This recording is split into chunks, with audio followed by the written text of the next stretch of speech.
Hi, friends. Welcome to this week's episode of That's So Unprofessional. I'm so excited to be here with the one, the only, Bethany George, the follow-up boss, the queen. I love how my phone rang like right when we did that. And I'm like, okay, talk What's about real happening? life. Right. I was like, I'm saying a thing. There's buzzing. Where's the buzzing coming from? Normally I silence it. And I was like, okay, great. There we go. So yeah, obviously if you're finding us, this is the first episode you're watching with us, you can tell like this isn't the traditional leadership podcast or YouTube show. And that's by design because this is really about bringing your full self to the table. And when I decided to do this show, when I talked it over with team, I was like, who's one of our first guests? And I was like, it's Bethany. So Bethany is a friend. She's been a client. She's come to our retreats before. Like, we've done all the things. I was just at your house on Sunday playing like a Dungeons and Dragons style role play. Thank you. I always forget. Like, tabletop role play in case though, we could talk about that, but like we haven't gone that far yet. no. Yeah. And some people in this space are like, role play. No, like board game role play. Okay. Yes. This episode's already starting off so fun. And so we're friends. Our kids are friends. And Bethany actually is also my coach-ish. We've nicknamed her the extractor because what happens is we sit down in person for a couple hours a month and I dump everything out and she asks me questions and we have a whiteboard. And then by the end of the time we've spent together, the whiteboard's full of amazing genius magic. And I take it to team and they're like, wow, this is awesome. And so, Bethany, you are really skilled in the areas of like sales, relationships, like really, I think when people typically are in the professional space and they think of sales a lot, right? Yeah.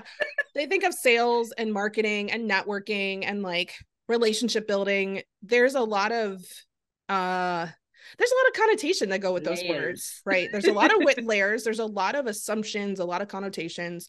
So I would just love to start this off by really talking about, what, we both have a lot of experience in feeling like we fit in some professional roles and we really don't fit in some of the professional standards. So like, how do you personally define professionalism?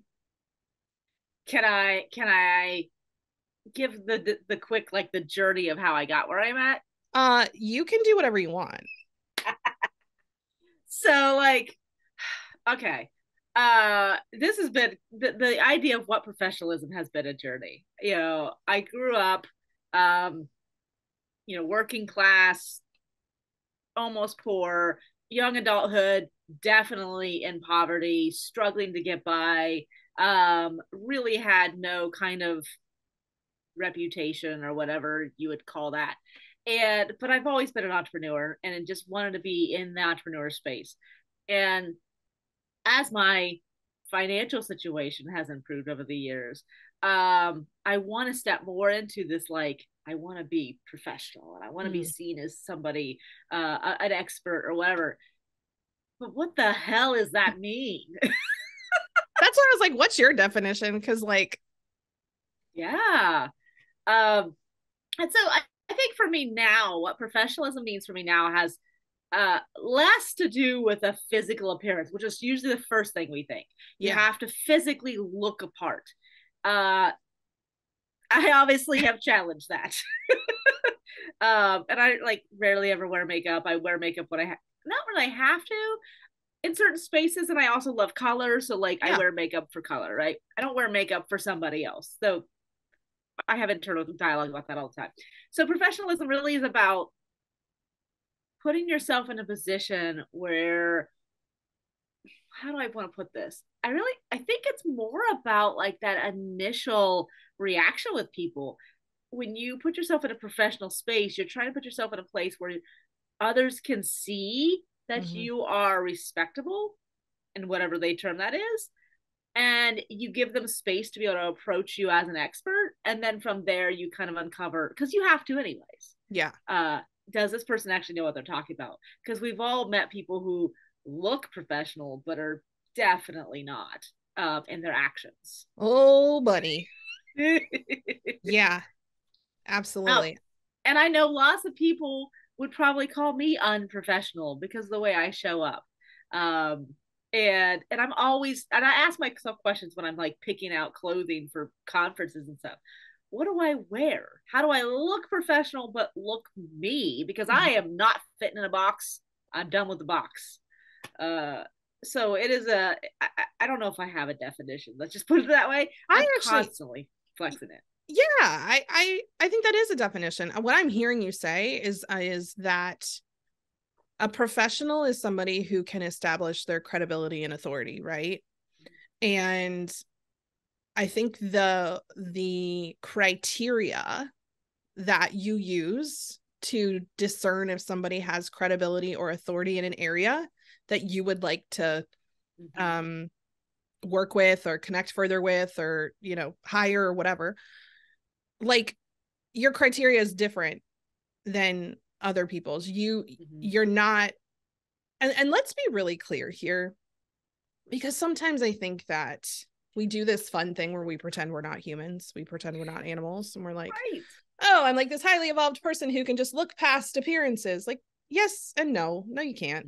We've all been conditioned to see certain things or judge certain things in certain ways. And that's, I think sometimes we make ourselves wrong for that. And the thing that I am always telling people is like, look, I'm not mad. I'm not going to get upset if I see the squinty like look people give me when they're like, what are you? Right? Like, and they're like, you're too black to be white, but you're too white to be black. So like, what is this going on here? And you can see it. And a lot of times it's not even a conscious thing that they're thinking. Yeah. And I don't get mad at people for that. I understand that's the human brain trying to categorize, because categorizing is how we survive. Yes. Or how we used to survive. And so, the proverbial box is something that is part of how we grow and learn as humans. Like, as kids, we go, okay, like, I'm going to create boxes that I can separate people into so I can understand how life works. I know how to interact with you when I understand which box you fit in. Right. I mean, I think about like, transgender people. That's one of the biggest challenges that people who aren't in that space struggle with. I don't know what box to put you in. Like, right. I understand it's a challenge, but like, let's work through this. Yeah, you and I both have. I have a non-binary kiddo who uses they pronouns. You use she they pronouns, correct? Yeah, and so like when you use they pronouns, people are like, I don't know what box to put you in. That's what's happening a lot of the time. Like, yes, some people have moral, ethical, religious feelings about it, and like, we're not that's a conversation for another day. And most people, it's like, I want to respect you, and also my brain is really struggling with this because I can't categorize you, which means I can't figure out then how to interact with you. Right. Yeah. Yes. And so I think like for you and I, professional for me is you can show up wearing whatever, with whatever hair color you have, with whatever tattoos or piercings or things you have. Like, that's never been the way that I've really assessed people from a professional perspective. And in fact, what I find is that sometimes this is something I've been realizing, if people show up like too dressed up, and when I notice the judgment in that, too dressed up, like, what is, like, how do you even, but like, if somebody shows up to a network meeting in a 3-piece suit, like, I feel a little scared to approach them, because my brain goes, wait, do they think that being dressed up, right? Do they think I'm underdressed, or like, are they going to be judgmental of me? So let me prejudge them. And like, I want to ask you a question. Yeah. I have a question for you about that. So do you find that particular feeling, like interacting with someone who is more dressed up, do you sense that more with men or women? Oh, men. Okay. That took me like half a second. See, I'm less intimidated in a sense by highly dressed up men. I guess partially because I've always kind of been dismissed by them, so I'm like, whatever. Yeah. But really well done women, all the makeup, all your beautiful hair, really manicured outfit, I'm like, oh, I don't even, I don't even, I'm not even close to that. I don't even know how to put makeup on like that. I don't know how to make Yeah. outfits make my body look cute like that. Mm. This is fascinating. This is also, y'all, do you see why I love talking to Bethany? Because I love that you're asking me questions. I'm obsessed with this. Yeah, I am feeling into that. It really is. If there's I can actually, a picture came up in my head as you said that, of me being in a huge boardroom office at the hospital I used to work at. And like, you could tell who was an exec versus who, most of the execs were physicians, and you could tell who was a physician that was just like just clinical versus who was an Like executive. administrator. Yeah, because scrubs are suit, right? Yeah. And yeah, it was so much easier for me to interact with the docs who were even in the administrative meetings wearing their scrubs. And it was because I think it felt like, okay, I'm wearing scrubs, you're wearing scrubs. We're in that, we Eagle both playing field. belong in this room, versus like, I don't wear scrubs until I have to scrub in and I'm going to be in a suit the rest of the time. Yeah, I think there was some judgment. And I think some of that came from the way that I was treated, of like, well, you're just a nurse practitioner, or you're just a student, or you're just whatever. So Right. I work really hard now to not, I'm very conscious when I meet somebody who's a male, especially, who's very dressed up, to be like, hey, we don't have to be scared of this human. Like, they, when you open your mouth, they will see, they will hear what an expert you are. Yeah. In shame and trauma and nervous system regulation, and in business and relationships and those things. So What is it? There's a really interesting example there too. The difference between your professional background and my professional background, where I've not been in a space with executives. I've been in a space with entrepreneurs, and I tend to go toward women groups because I know how to interact with women. In a cis world, yeah. men and women interact differently, and most men, it's harder for me to get them to break down those walls and talk about kids and pets and hobbies, which are the places where I relate. Well, I can get a woman to do that immediately. That being said, when I I walk into a room, I'll see those really pretty women, for lack of a better word, and I'll be like, I just feel like we're on different playing fields. And sometimes it's, I know their background is they fought to get a space where they feel they've that Yeah. professionalism, and so Yeah. they put on, they create a exterior that they're like, you will respect me, and I'm like, I do respect you over there. And I'm also a little scared of you, right? Like, I'm intimidated. Yes. Oh my gosh. And I used to get that all the time. Like, you're intimidating. And I'm like, what are you talking about? I've never had that told to me, by the way. It's that, I think, was the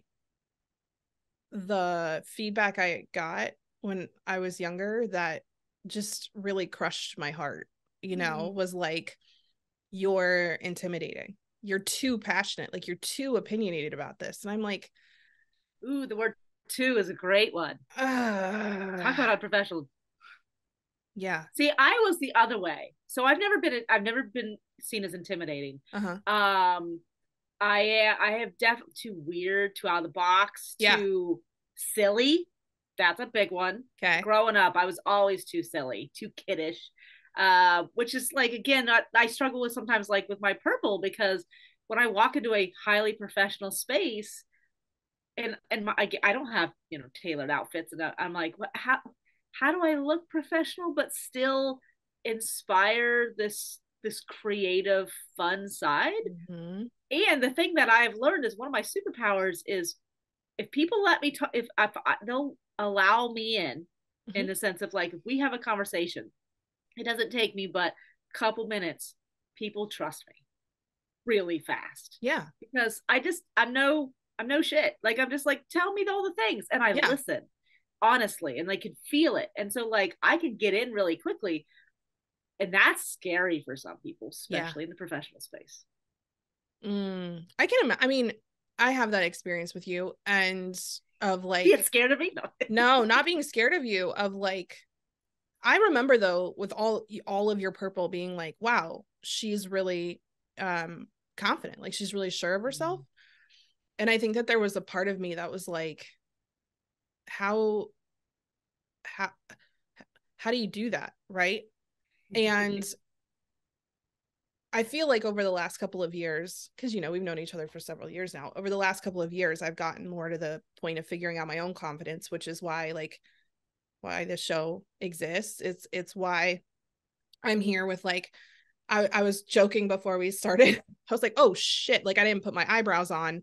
And I'm like, I'm not putting eyebrows on because I'm like self-conscious of my eyebrows. I'm putting my eyebrows on because it makes it easier to see my facial expressions, and it makes it easier for you to emote with me, right? Like when they're not there, you're like, is she like what's happening? Although this line right here helps a lot, but that too, I've had people be like, oh, you could get Botox and that would go away. And I'm like, but then how would people know what I was feeling?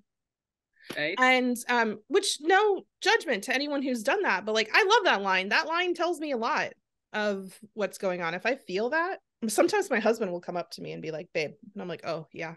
He's like, what's going on in there? And I'm like, a lot. But what you just said, that reminded me of something that I think is also in my new definition of professionalism, is confidence. And a lot of people define confidence in different ways, and Yeah. for me, it's when I am confident, I am not distracted by myself, or I'm not distracted by the perceptions of me that other people are having. So I'm able to show up fully, like in my zone, and like enjoy the conversation, be present, say what I want to say, like act how I want to act, be how I want to be. And that's how I've started viewing confidence. And so what I've asked myself is, okay, what do I need to wear to this event? How much makeup do I want? What earrings do I want? Yeah. My nails, like all of those things. How do I want to adorn my body in a way that when I get into this space, I'm not going to be distracted by myself?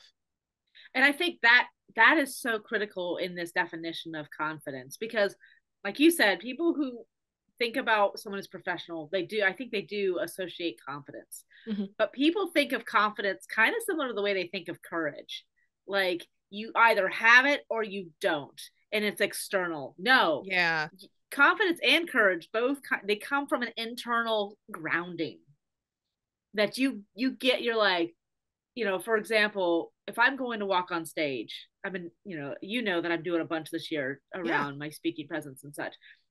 So if I'm getting ready to walk on stage, uh, if I'm thinking, what's the audience going to think of me? How are they going to respond to me? I'm thinking externally, and I'm giving my power away, Mm-hmm. and I will lose my confidence if I say, I know what I'm talking about. I know it's important. I know what I'm talking, I know the things that I know, and I will go out there and I will give it my all, and they will receive it or they won't. That is up to them. I have no control over that piece. I have control over me and how Right. I feel and how I do this. And that confidence is different than the previous, like, and clothes do play into that. And Yeah. that's partially why I've played around with like the different colors. I love purple. And like 2 years ago, I was like, I'm gonna start wearing more purple. And the more purple I wore, the more people recognize me for purple, which I love. And I love that recognition. And I'm gonna backtrack on something real fast. Growing up, and you've heard this, Lee. Growing up, I felt invisible. Mm-hmm. I was the weird, nerdy, odd kid, hardly had any friends, sat at the strange table, like just, and even among my family, I felt unseen, unrecognized. Mm-hmm. And it was hard. I mean, and it was like, I have stories about people literally like walking past me, like, do I exist in this world? Um, And I had an internal shift a couple years ago. I went through a program that helped me just kind of uncover and heal some of my trauma, and just, I don't know, something in me shifted. And I had people tell me, I had family members tell me, you look taller. I had family members say, I don't know who you are anymore. Like, Oh, yeah, yeah. I went through some stuff with that, but what I came out of that was I had been choosing to be invisible in a subconscious way. I had stepped back. I would make myself smaller, and I was like, no more of that. And as I've stepped into this purple, and I'm like, my unique, odd weirdness, having purple everything, is weird. And I have strangers in the store go, oh my God, you just all the purple. Yes, yeah. all the purple. And it makes me feel good because it's a form of recognition. I'm kind of, it's in a way, it's almost like I'm pulling for compliments. um, and to back up what I was saying, when I step on, back to the stage, like if I step on stage wearing all of my purple, Mm-hmm. people are like, I've seen that. I've seen that woman before. Yeah. I know who she is. Yes, you do. And you will remember me. And hopefully you won't remember just my purple when I'm done. Hopefully I've done a few things to help, really solidify who I am. But like, that will be the thing that will, it's that professional first appearance. This is Mm-hmm. who I am. This is how I show up in the world. You know, thank you for sharing that, because yeah, I knew that story, and it's fascinating to me how our life experiences like will take us to the same place, but like in completely opposite ways. Like it's like the flip side of the same coin. So for me, it was really, you're gonna kind of stick out because you don't like you don't really fit in the boxes, so like everyone's gonna ignore you a little bit. And for me, it was like, you don't fit in, so everyone's gonna pay attention to that. And so I think that I bought that lie that, I was in between. I actually wrote, people don't know this. A lot of people don't know this, but like I write poems, and every now and then I'll share them, and it makes me want to throw up. And, but like, if I think it's something that's really going to touch people, I will. And I wrote one like maybe 18 months ago that was called The Both and In Between. And, it was really about, my journey as a white passing multiracial human, which there was a huge kind of interesting wrench thrown in a year and a half ago around that time, because we found out that my dad is like a third white. My dad is more Scottish than my mother is, which is, we always thought my mom was Scottish. Nope, dad's more Scottish than mom is.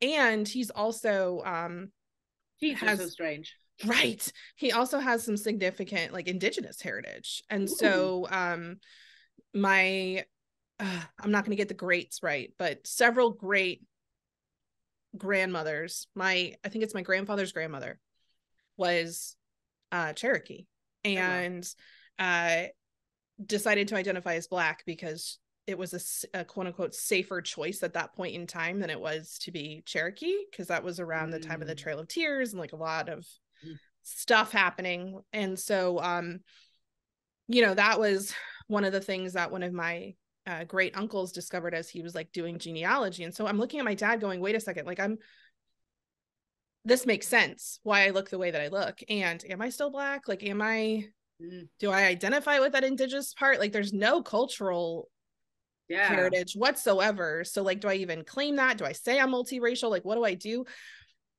And it just had me of identity. Right. It kind of threw me for a loop. And I remember thinking like, oh, this is also why I've been guarded my whole life. Because when you have people constantly ask you, and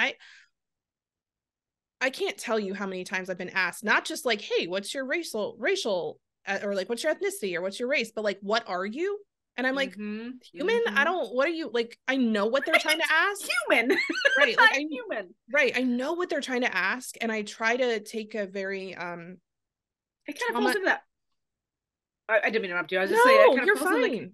that category of like, why is it important to you to know what I Right. Right. And especially when we're somewhere with my father, people a lot of times will am? think I'm married to my father. They'll think my kids are Oh. my dad's kids. And so he's like, they're like, look, we just get a lot of looks when we go places. And so it's been one of those things that, you know, has played a significant part in my life. And I think that is what kind of put my guard up a little bit, because when I would see people looking at me or I would see people noticing me, it was that like, okay, well, they're already confused by who I am. So I kind of have to like put that armor on and like not let it bother me that people are confused by me. Because, you know, I was born in 1986. Like I love the world that my kids live in because they see kids that look like them all the time. Mm. Yeah. When I 1986, there were not a lot of kids who looked like me. Did you grow up here in Columbus? I grew up in Cincinnati, Okay. which also 90s, very interesting time to be a multiracial human in Cincinnati. Like there was like a race riot when I think I was like 8 or 9 years old down there.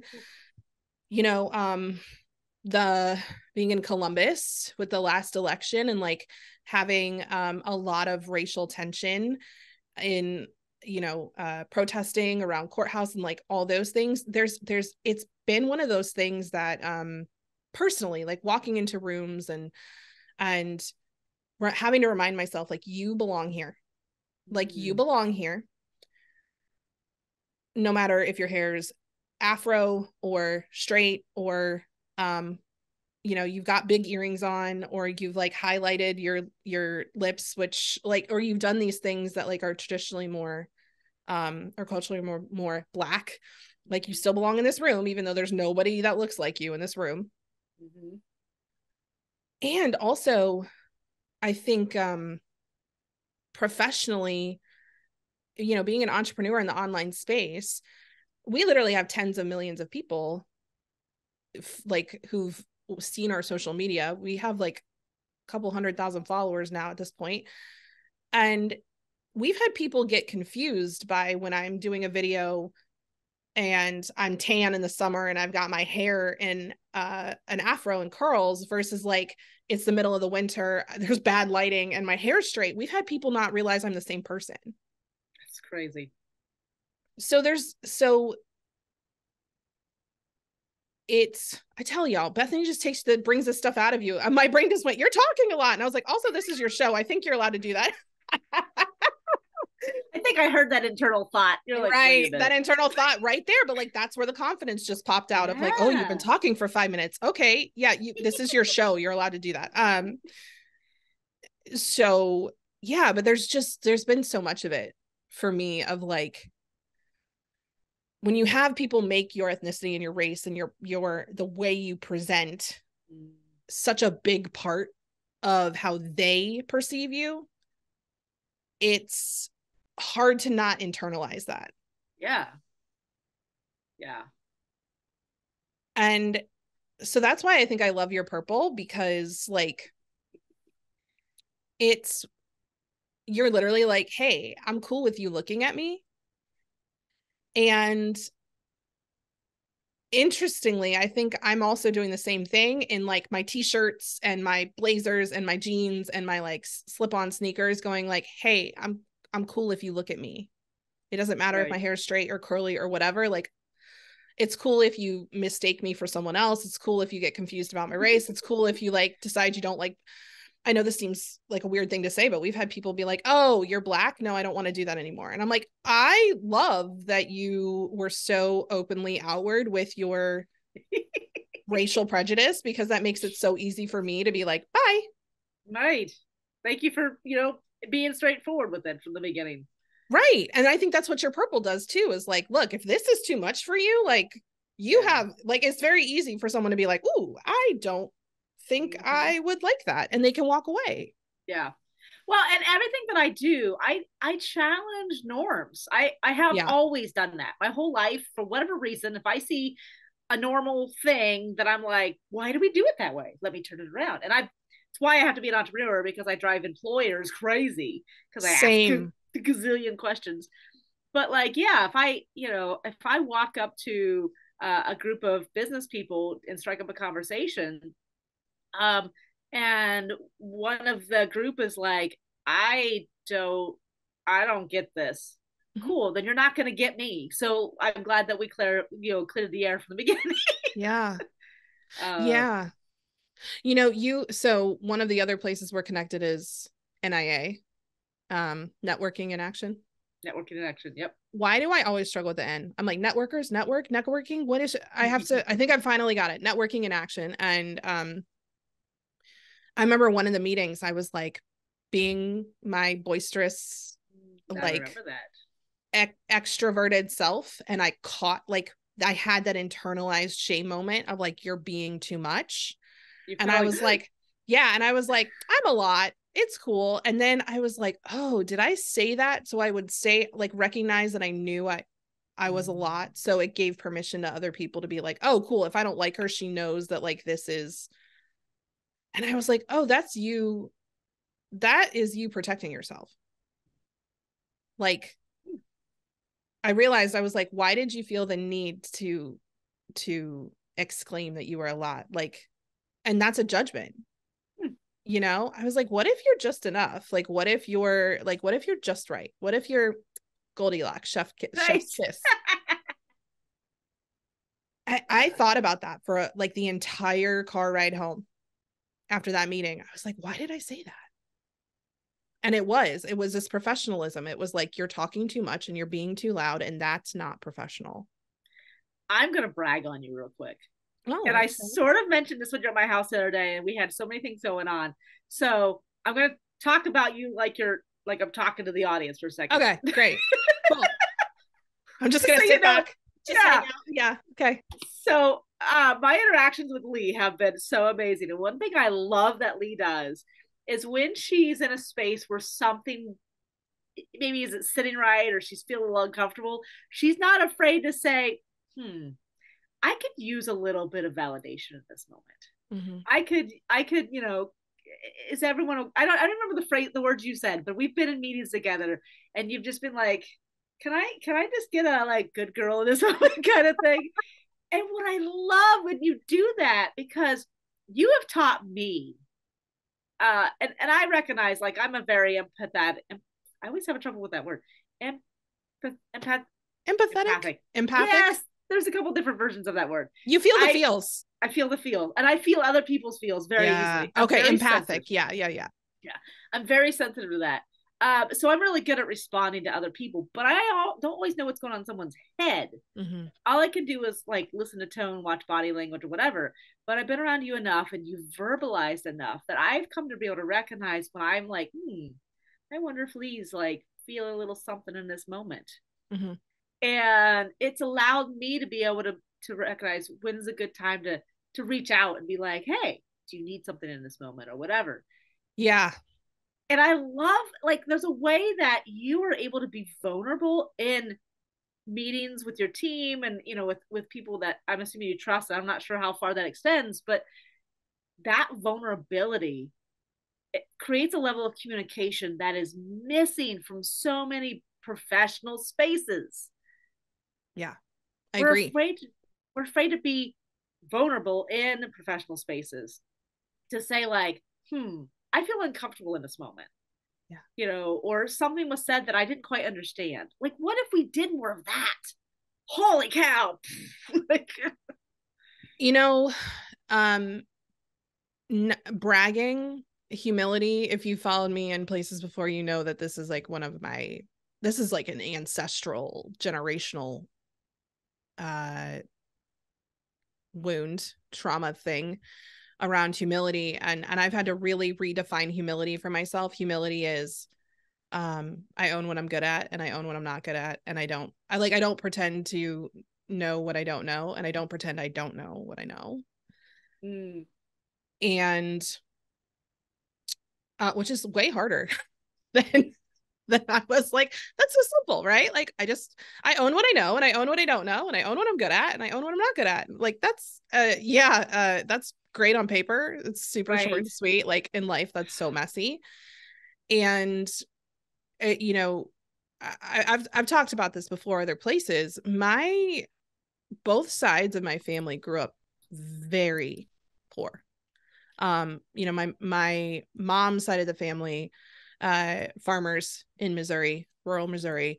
Dad's side of the family, you know, his parents combined had over 20 siblings.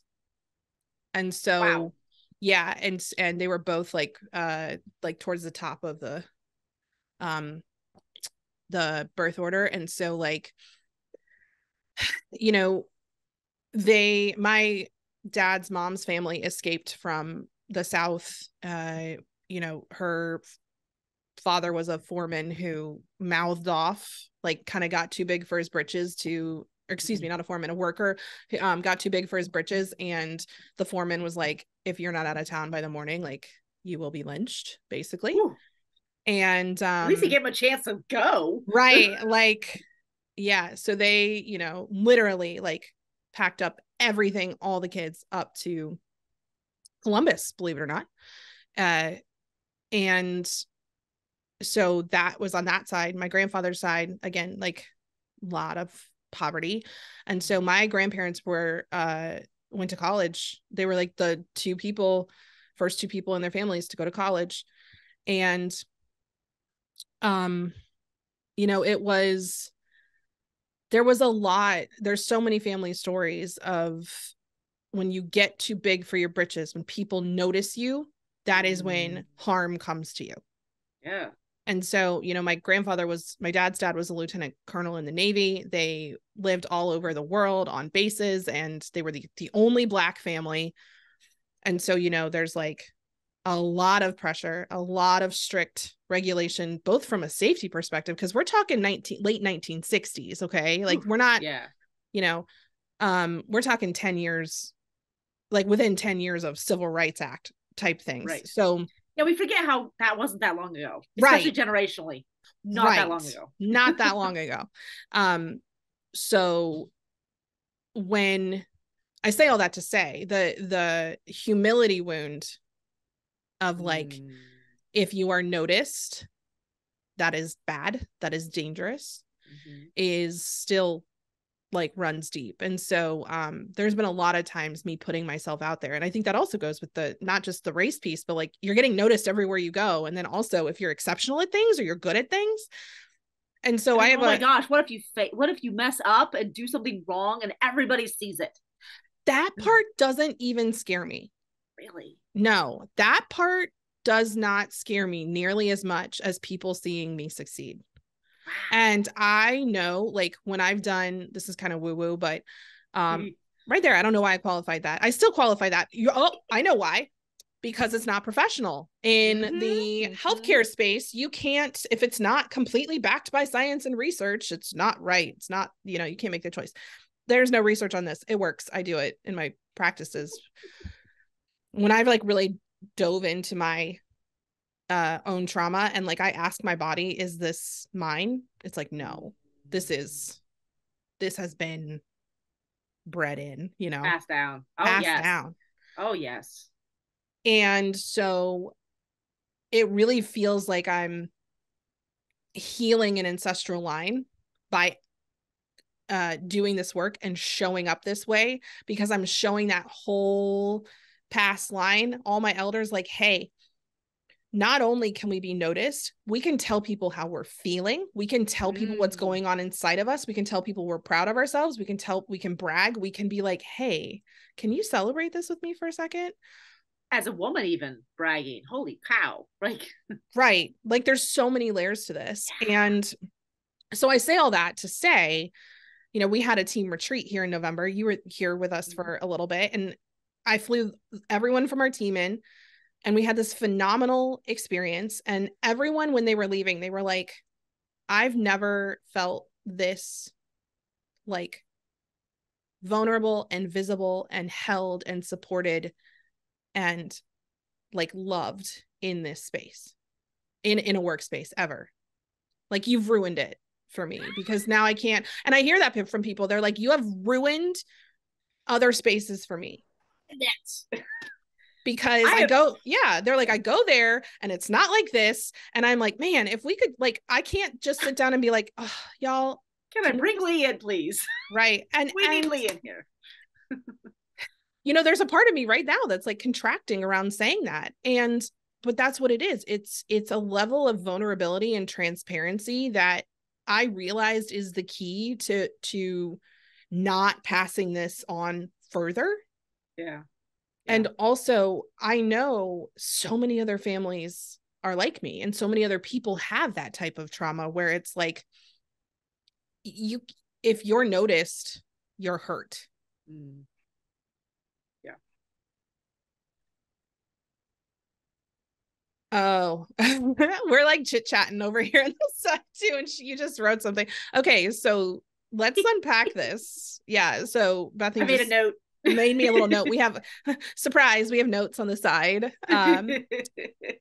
We were talking about professionalism, and I think looking at the idea of that all the things and you have no weaknesses.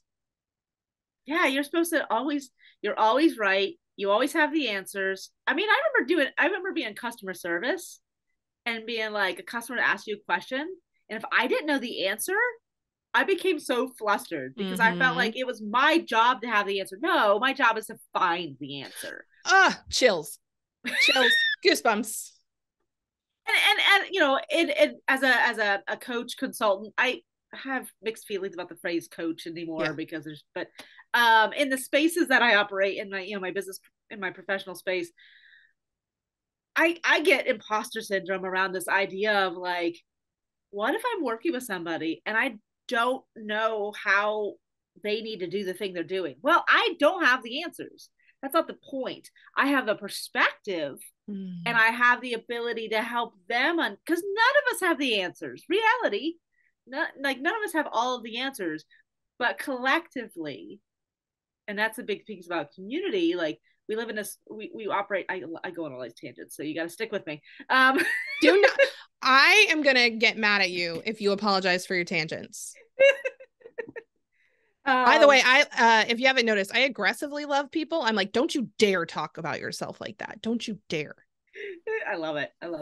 So, but yeah, in the professional spaces in the United States in particular, our culture is so independent based. You have to stand on your own 2 feet and pull yourself up by your bootstraps and blah, blah, blah, blah, blah, the dumb phrases that they use. And I call bullshit because for millions of years, we have been social creatures that rely on one another. We know this. Look at any, like top books on this, and they'll talk about your community and having your mastermind and all these things. But like, we do better when we are collectively working through things. That's why brainstorming is so important. And so when I'm working with a client, it's why, like with Lee, she's like, I'm the extractor. Lee is brilliant, and she is so good at what she does. Did you see my little? Yes, she is. And I love working with you, Lee, is that all I have to do is like ask a good question, and you're like, I'm off. And people underestimate the power of that. I sometimes, when I'm working with a client, I'm helping them understand a perspective. They know their business more than anybody else. I don't know their business. I'm not helping them do their business better. I'm helping them express what they do to the people they're selling to, because that's what they do. That's the ultimate goal. And I'm just like, look at it like a human being. That's another human being. They put pants on one leg at a time, just like you do. Yeah.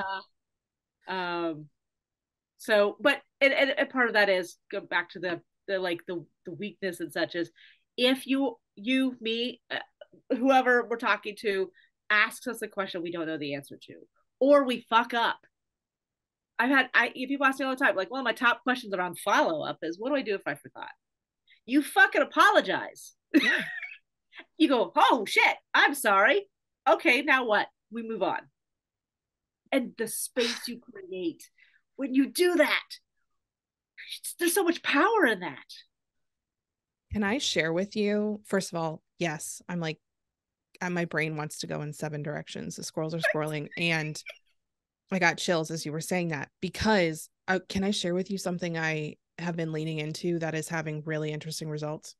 Yes, of course. I have stopped saying I'm sorry for everything, except with my husband. I'm still working on it there. Because what I've noticed is when I say I'm sorry, the other person feels obliged to say it's okay. Right. We were trained as kids. Right. Apologize to your sister. And accept the apology. And now your feelings are done. Mm-hmm. Right. Yeah. So what I've started doing is going, hey, I think that my like impact there did not match my intent. Or like, I think that the way I showed up here may have hurt you. Like, and I want to take responsibility for that. Do you want to talk about it? Love that. And people are like, what? I'm mad how well it's working, honestly. Because like, it's one of those, I wish I'd known this 30 years ago. No shit. And it's the difference between I'm apologizing to move on from this and I want to correct this. Like, yeah, like I'm taking accountability and I'm willing to go deeper into this. So, we talked about our values. We defined our values at that retreat back in November, the team retreat. And one of the things we talked about was, respect and like really honest, open communication. And one of the things we said is that when you give us feedback or when a rupture occurs and somebody brings it like, and that's trauma talk. So a rupture is like anything that causes disconnection in a relationship. So it could be a tiny little crack. It could be like a big chasm, right? Anytime there's a rupture and that rupture is brought to our attention, that is the beginning of the conversation, not the end. So if someone's like, hey, you hurt me, and you're like, oh, I'm so sorry I did that, a lot of times we're like, okay, that's the end of the conversation. That's the end of talking about the feelings. That's the, like, we move on from that. And what I've realized is that kind of puts a Band-Aid over the thing. Whether or not it's been treated. And the other person's like, okay, well, it still hurts, but I guess I don't get to talk about that anymore. Yeah. So I wanted to share that with you because I've also noticed this around like when I misgender or like use the wrong pronouns. When our oldest came out and said, hey, like I'm going to use they, them pronouns, like I messed that up so much. And I noticed that my knee-jerk reaction was like, I felt bad that I'd messed it up. So I'd be like, I'm sorry, like they, and they would have to be like, that's okay. And I just was like, I don't want to do that anymore.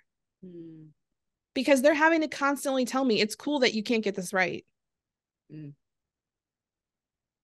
So I just stopped and started going, if I said like, oh, they, and that was it. Like, just corrected myself in the moment, didn't make it a big deal, moved on. Right. The other thing, as you were talking about that bootstraps, should I wait? No, I'm gonna make a note. Keep talking. Okay. This is what happens when we do this. We're like 3 hours later, like all over the place. It was Martin Luther King Day like a week ago, and everyone always wants to share his like and I've shared this one before, the darkness cannot drive out darkness, only light can do that. A lot of people want to like love and light Martin Luther King, and I'm like, y'all, Martin Luther King was not professional. Thank you very much. Oh yeah. Like, he was a disruptor. He was a disruptor. He was saying stuff that like people were, he was putting himself out there. And he said this, he said, it's all right to tell a man to lift himself up by his own bootstraps, but it is a cruel jest to say to a bootless man that he ought to lift himself by his own bootstraps. This idea that, and this goes along so much with where we've been talking as an institute, and tying in the fact, Bethany said, you said you're going to be doing some speaking engagements this year. One of those is going to be at our conference in November, which if y'all are interested in learning more about that leadership conference, the details are in the show notes. And I think that this is something that as leaders, like if you have the resources to fix something or to pull yourself out of something, and those resources, by the way, your bootstraps might be, you got a friend you can call. So your bootstraps aren't just like your stuff. Like a bootstrap is a resource. So different people have different levels of resources. Right. Telling people to use their resources to, make a shift, change, grow. I'm all for that. I'm all for that.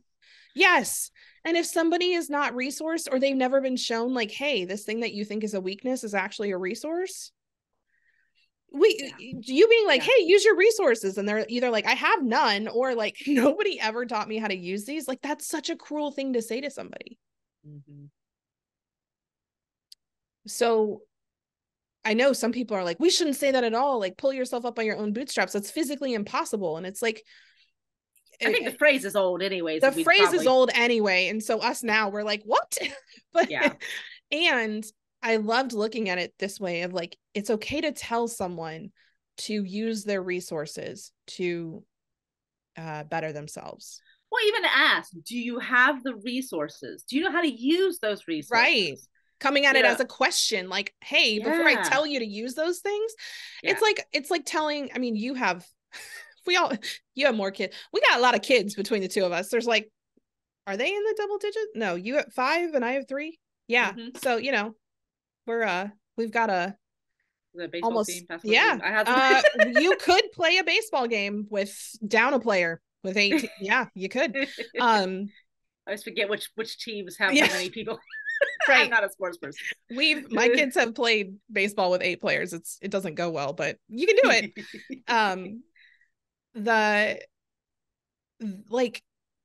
The amount of times I feel like I've told a kid, hey, like, use your resources, and they're like, what? I don't know. Like, hey, unload the dishwasher. God. Like, you know how to unload the dishwasher, and they've never like really thought out the steps. They don't know how to unload the dishwasher. Yeah. Oh my gosh. My kids the other day, it was so funny. So I have 2 kids that are 18 months apart that I've called Tweedledee and Tweedledum their whole life because they're so tight. They're so tight. And they sound like a married couple because the way they both bicker and love each other. They were both in the kitchen the other day. And what was the younger of the two, this is Ender, was trying to do something. And Ender has notoriously just chooses to not know how to do things. And the older one is starting to learn how to like unpack how to do stuff. I'm like, I see it finally. He's 18 years old. He's a senior in high school. I'm like, it's about goddamn time. I'm so grateful for this, and also I'm having feelings about how long this took. Right. Our kids just don't have the opportunities I had growing up, running around my bicycle, getting lost, my tire going flat, having to solve problems. My kids have not had those problems. It's unfortunate, but it's true. So here we are at this age in life, and they're figuring things out. So they're in the kitchen having this conversation. I hear Ty talking to Ender. Ender's the younger of the two. And I heard something to the equivalent of use your eyes,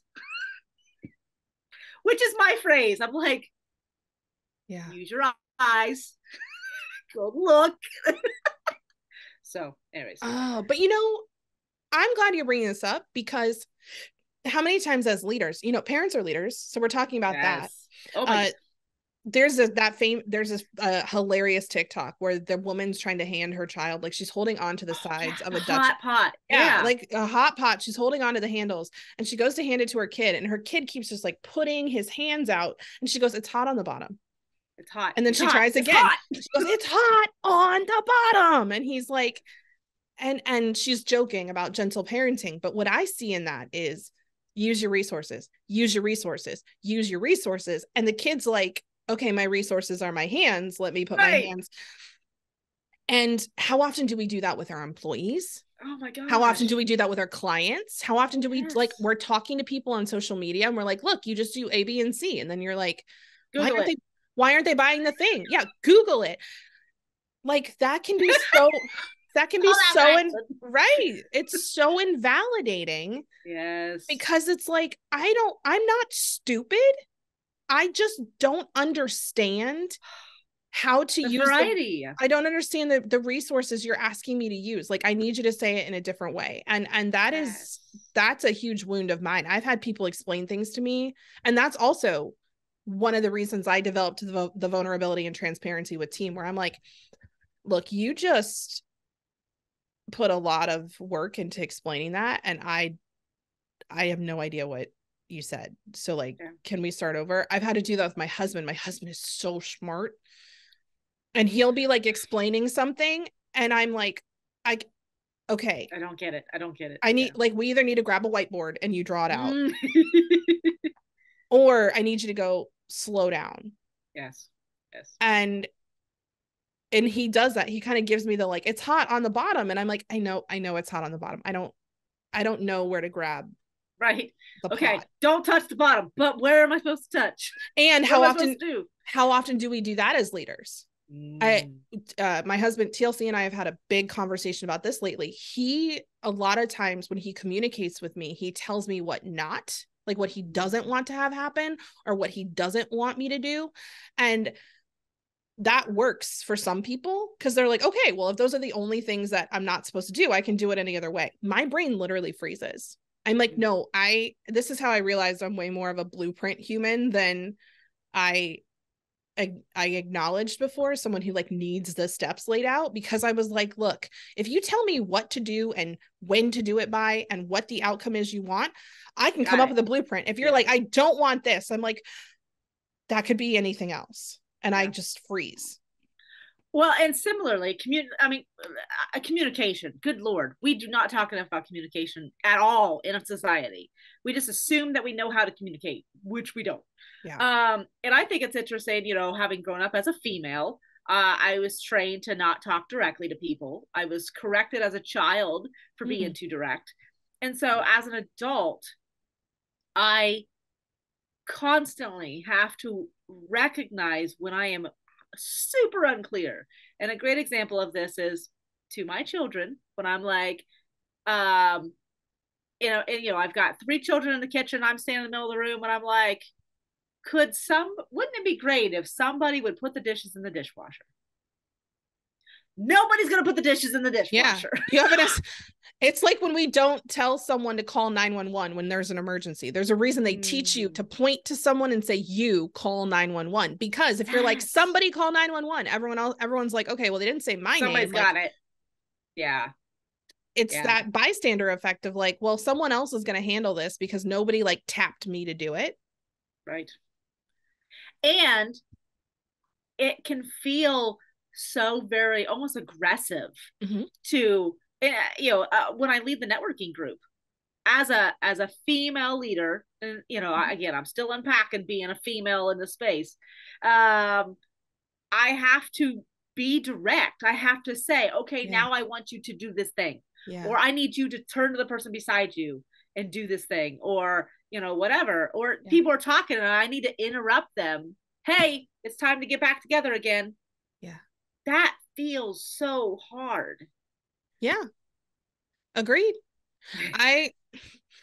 We recently, got very clear on our team roles, on, like, who's responsible for what, who is involved in which decisions, who gets a say and who doesn't. I love that. And it felt unkind.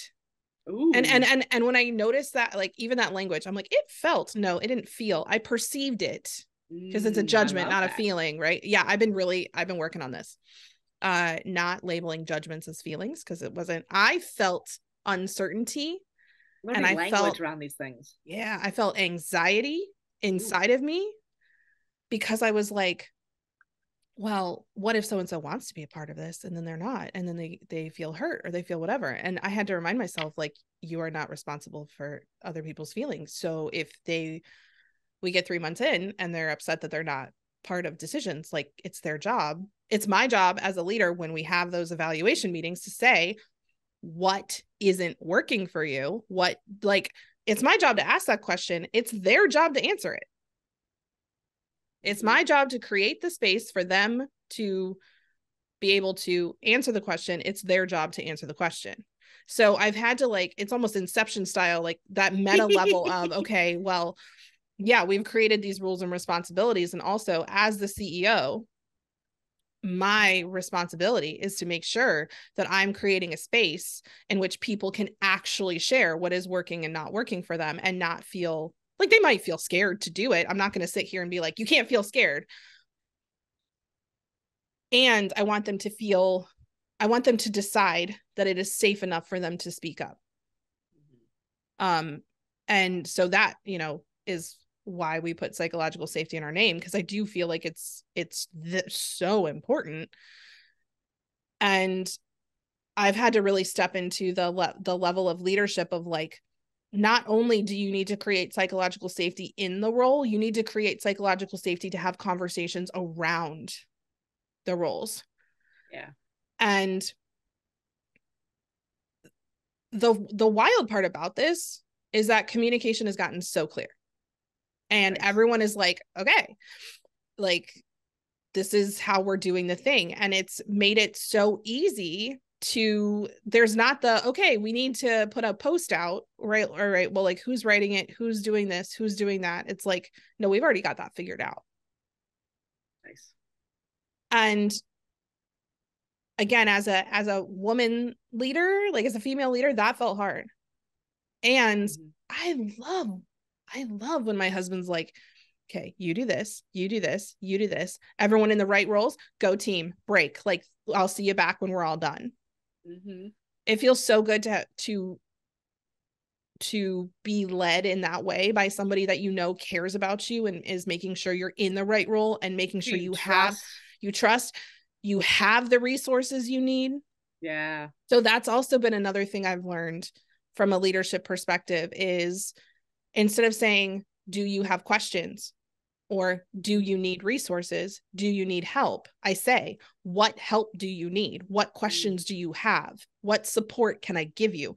Because it's an assumption there that there is, and it's like, right. There's an assumption, and it's fascinating what happens in your brain, because that's an intentional assumption. Usually I'm leading with curiosity, but that intentional assumption that's happening, what that does is it actually spins the wheel of curiosity in their brain that goes, wait a second, like, do I have a need? Do I need support? Yeah. Is there help? Tell me if you have questions says you have to interrupt everything in order to give me questions, which feels disruptive. Yeah. If you say, what questions do you have, makes an assumption there are questions. Yeah. And so it puts you like, I think about it, I'm already going to change the way I do. So I just sent out a proposal yesterday. Yeah. And of course I ended with, let me know what questions you have. Yeah. And if I had changed it, then it's like, let me tell you what questions you have. Is creates an emotional or an energetic space that I'm like, I'm going to be over here busy doing something. Yeah. You interrupt me if you need any questions. Versus tell me what, what questions do you have? It's like me, like, yeah, waiting for the question. Yeah. And even saying, like, what questions do you have? Like, I'm so excited to answer them. Right. Yes. People are like, I'm writing that down. What questions do you have? I love it. It's anyone who, if you're new to my space, you're going to start noticing this if you can decide I'm saying that's so weird. If you decide to keep watching the things, or if you coming into this long, space, I'm sure you need to stick around. Yeah. You'll notice just I am so particular with my language. Love it. It might be an autistic thing. I don't know. If it is, that's cool.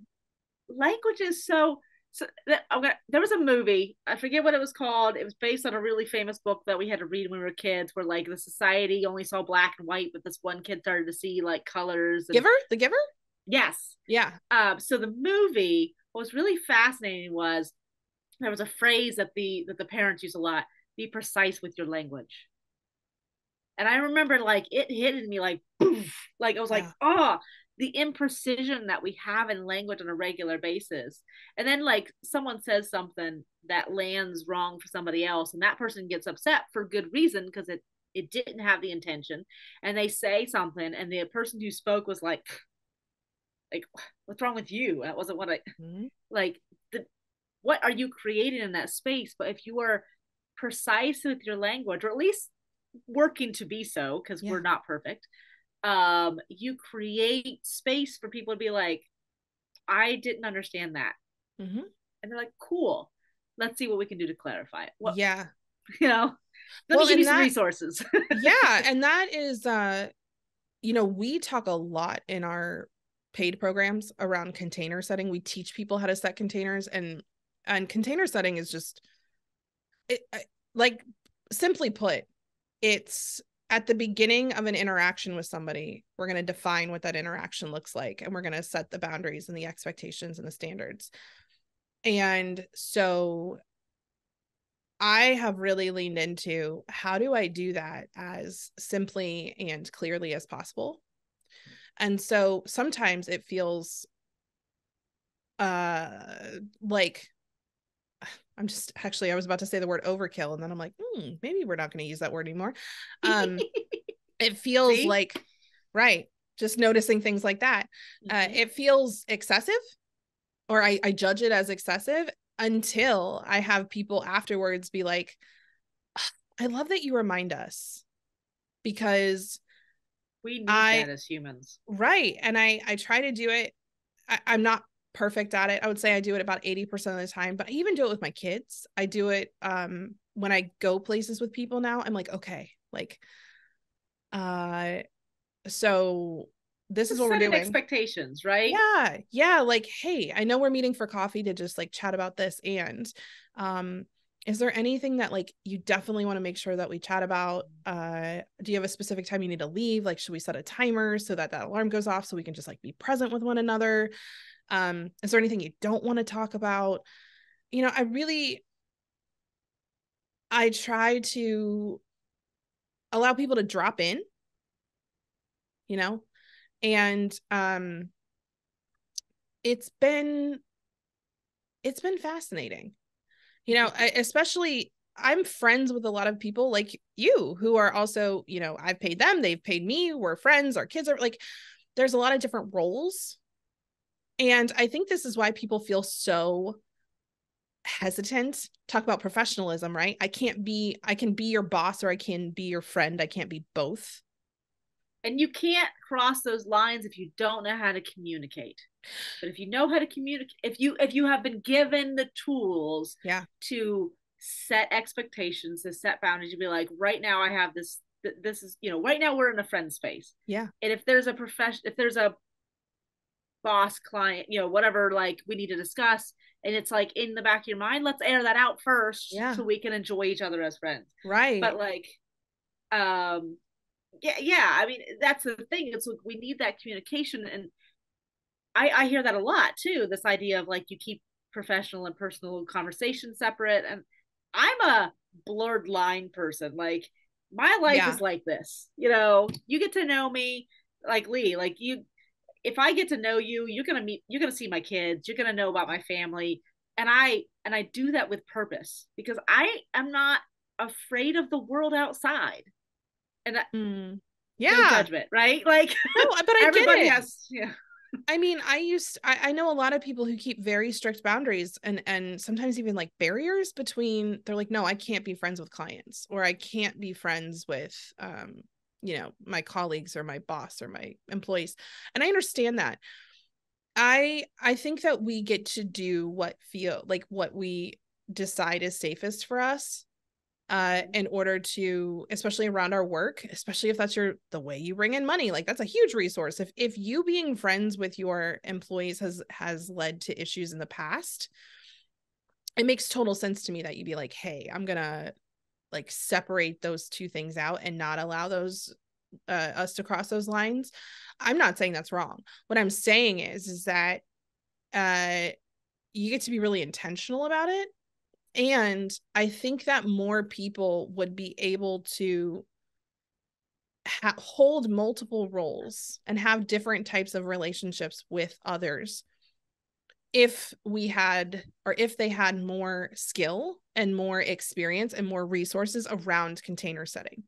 because every single one of my team members is also a friend. I've been a client of some of my team members. Some of my team members have been clients of mine. And they've all been in my house, right? Like one of them's used my shower, you know, like there's one of our team members is my sister. One of them is my husband. Like, talk about lots of multiple roles there. And even if you are if you have a partner and you have children together, you have multiple roles with one another. Absolutely. So being able to container set and be like, which role am I in right now, has been something that has been so helpful for me, because it's like, okay, am I in mom role right now? You know, I'm going to get a little spicy here for a second. You know, if my husband and I both work from home, so like if we're in wife husband mode, like spicy partner time mode, and the school calls, like we've had the conversation of, if the school calls, if we hear my phone ring and then his phone ring immediately after, that's a stop moment, and that's a make sure that's not a we don't need to go into mom dad mode. And neither of us make each other wrong for that. But we've had that conversation of, when do we step into mom dad mode versus when are we in husband wife mode versus when are we in colleague mode. Yeah. And those conversations seem so like boring and unsexy, and like not, you're like, oh, really? Like, we have to define everything? I tell you what, and I'm curious about your perspective on that, because it's just the two of us, you know. Your situation's a little different. I just loved how we were like, should we bring this up in this podcast or not? We're like, well, if it comes up, and like, ta-da! Yeah. We're gonna get to the spicy fun, like the most fun part right here. And you know, I want to be really intentional about this, y'all. This podcast is about bringing your whole self to the table, right? The idea that some of us didn't have spicy time with our partners like 5 minutes before we like left for work, or the idea that we're not in a fight with somebody when we roll into our job, or the idea that like one of our kids isn't seriously struggling. You and I have both had kiddos that have had a lot of major, like mental, physical struggles. Like the idea never that know where people are. The idea that you just like pretend that stuff's not happening. Bullshit. Yeah. Bullshit. We said at the same time. But yeah, I'm curious how you container set in your relationships. So I'm gonna put it on the table so all our listeners know exactly what we're talking about. So Lee knows I am actively polyamorous. I have 2 partners. I have a partner who lives with me. We are parents together. He has a child. I have 4 children. And then I have a long-term partner who has his own home and doesn't have kids of his own. And it creates for an interesting dynamic. And my favorite thing about polyamory, for those who don't, I'm going to quickly define it as well. Yeah, please, because people don't understand. People don't know what it means. So in a general sense, polyamory means that you are not monogamous. You are open to having more than one romantic partner at a time. And what that looks like for each and every person is different. Yeah. Each polyamorous person, but within each dynamic, in our case, our dynamic, it's me and 2 partners. My partners are open to also date others. They currently are not. And we communicate about that. And it is complex. And the thing about polyamory that I think is so beautiful, that tends to not happen in a traditional monogamous relationship, is communication about roles. Because in a traditional man-woman monogamous relationship, people walk in that relationship with a shit ton of assumptions about who's going to do what and what things are going to look like. And that's when you hear all this angst about, like, you know, guys going to work and coming home and not doing anything with the family, and the wife, you know, having to take care of all the kids and the household stuff, and you know, you can go on with that. My partner who I live with cooks. He's a much better cook than I. I can cook fine, but I don't love it. He actually enjoys it, but also he takes on a lot of assumptions around that. When we have my other partner over, he doesn't really cook or clean, and he just kind of hangs out like a guest, and sometimes that causes tension, so we have to have conversations about that. And container set, how long can you stay, you know? But having that in my personal life, and it doesn't come up in my professional life very often. Yeah. I don't tell people that I'm polyamorous because I don't necessarily want to unpack it with everybody. Yeah. People who get to know me will find out, because I know that they know who I am. They've accepted the uniqueness that is the Bethany.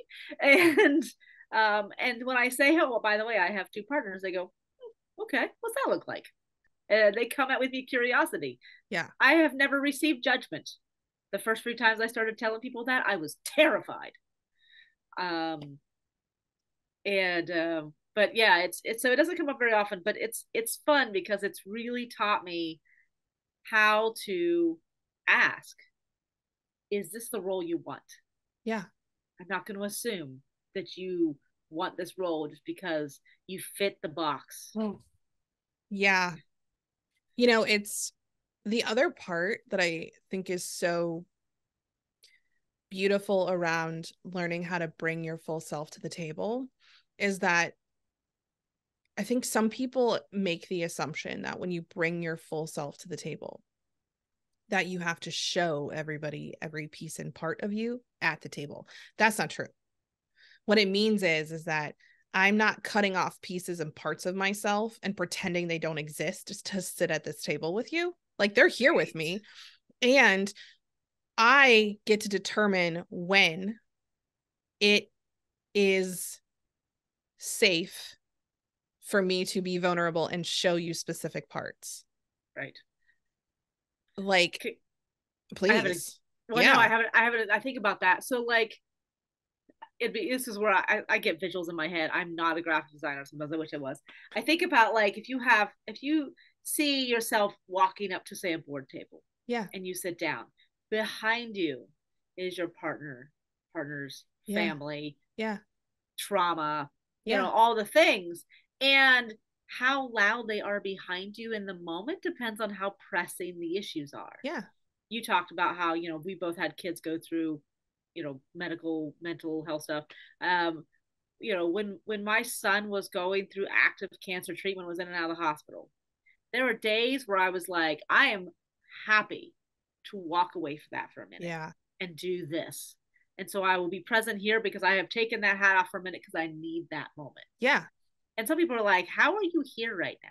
I'm like, because I get to be, as a human, I get to walk away from that for a minute and do this that I love. And other times it was like a weight, like a wet blanket over me. And I'm like, I can't do this right now. I'll come back to this. Right. I need to go deal with what's going on with my son. Like, and that acknowledgement, when we can, you know, if you are in a conversation with somebody in a professional space, some people are better at this than others. I'm one of those people that I can usually recognize when something feels not aligned, especially if I know the person. And I'll be like, and it's really hard to ask this question. And there's probably you probably have come up with language for this. Yeah. It's like, I sense something. Yeah. I don't want to tell you, you look bad, you look sad, you look sick. Yeah. Something feels off that I can't define. Yeah. Do you want space to talk about it? Are you happy to leave it wherever it is? Like, yeah. I realize that is I also have that, I call it my spidey senses are tingling, right, from Spider-Man. I used to get that a lot in nursing, actually, like walk in a patient's room and I'd be like, something's off. And I can't tell you what. I remember calling and being like, hey, this patient's probably going to crash tonight. And the doc's like, why? And I'm like, I don't know. I'm just letting you know right now, you're probably going to be in here in like the next 3 hours. Did you see how I did this too? This is so old school. I didn't do this, which is what my kids do. Did they do that?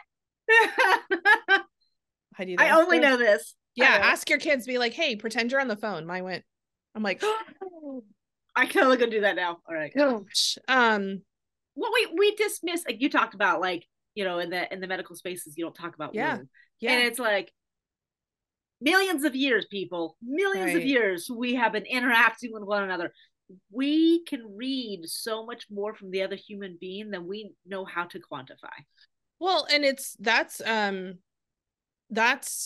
a mammal. Let me try this one more time. That's a mammalian trait, because it's the mirror neurons of mammals survive by being in community and connection with one another. So if you see this with babies, brand new babies, like if you go like this with they'll frown and you go, oh, right? Like that's one of the best games to play with a baby is like faces. They respond because their mirror neurons go, oh, let me do that. And so our mirror neurons are like, wait a second. Like something's off, something's amiss. Yeah. And some of us are just like more intimately aware of that, or astutely aware of that. And so like professionalism a lot of times tells us to turn that off. Yes. And like treat us like our machines, right? Like to not be connected. But this is something that really just I've had to learn when is the right time for me to do that. And what I've found is it's with people that I have more of that intimacy with. If you walk up to somebody like you don't know at all, right? That you don't know them, you don't know what their normal and also they may not want to talk, like they may have just forgotten about it, you know, and you're like, hey, and they're like, fuck, like I just got, they don't know you, they don't know how much they can trust with you, they don't know how much they can be vulnerable with you, or you're gonna take advantage of them.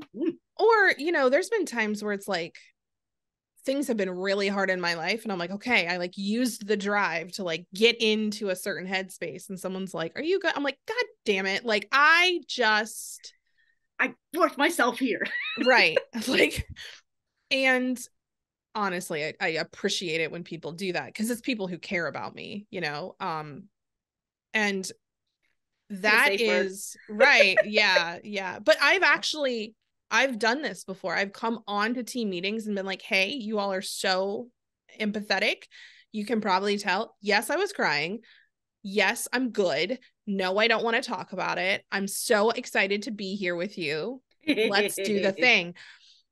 That's also vulnerability and transparency. I'm not going to not come to the meeting.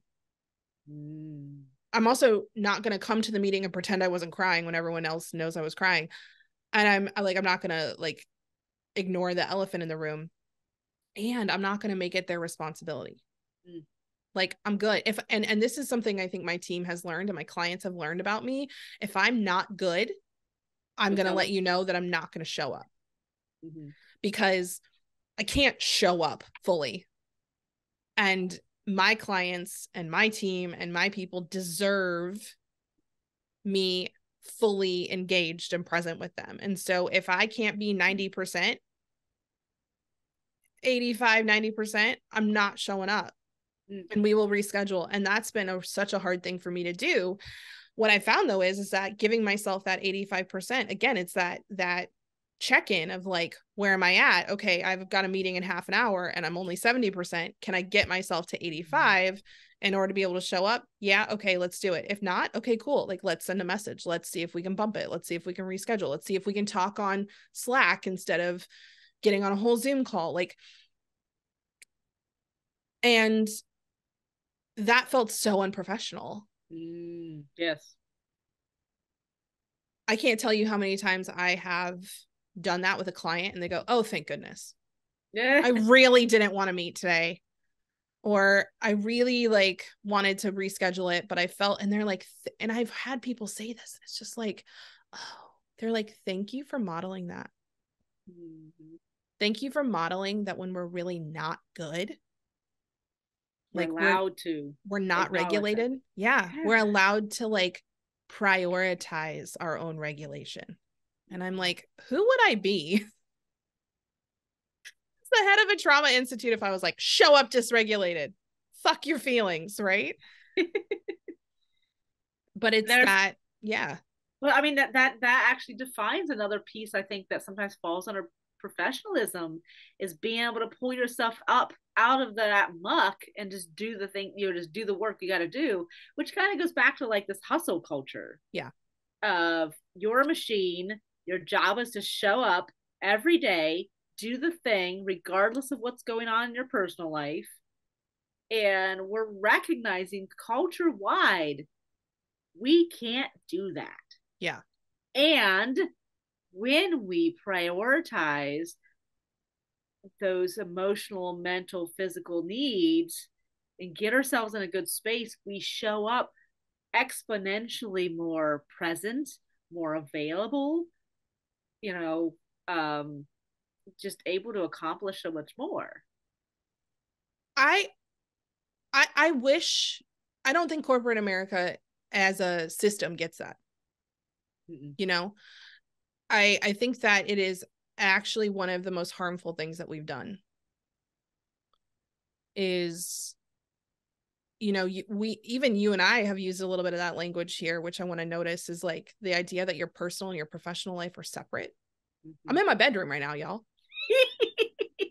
I'm in the office part of my bedroom. This idea though, that like, we have to separate them again. We're multifaceted human beings. We can't separate them. Right. I work, and especially as an entrepreneur, and online, most of my business is online. You and I have been working on doing a lot more in-person things, which feels amazing and I'm loving it. And the majority of our business is still online. Like, we're international. I don't think we've had anybody on Antarctica yet, but we've had someone in every other continent. And so this idea that like, I'm not going to be working from, like, I'm not going to be texting you on my phone while I'm sitting next to my kid, or I'm not going to be doing these things.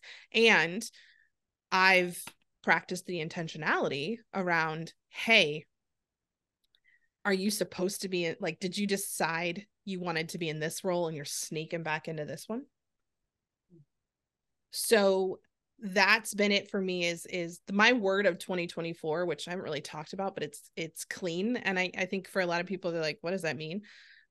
It's sober, number one. And the second part is, I think of the Taylor Swift song, like, I keep my side of the street clean. So making sure that when ruptures happen, I'm taking accountability. I'm acting from a place of integrity. I'm doing what I say I'm going to do. I'm not doing what I say I'm not going to do. And the other part of that is my roles are clean.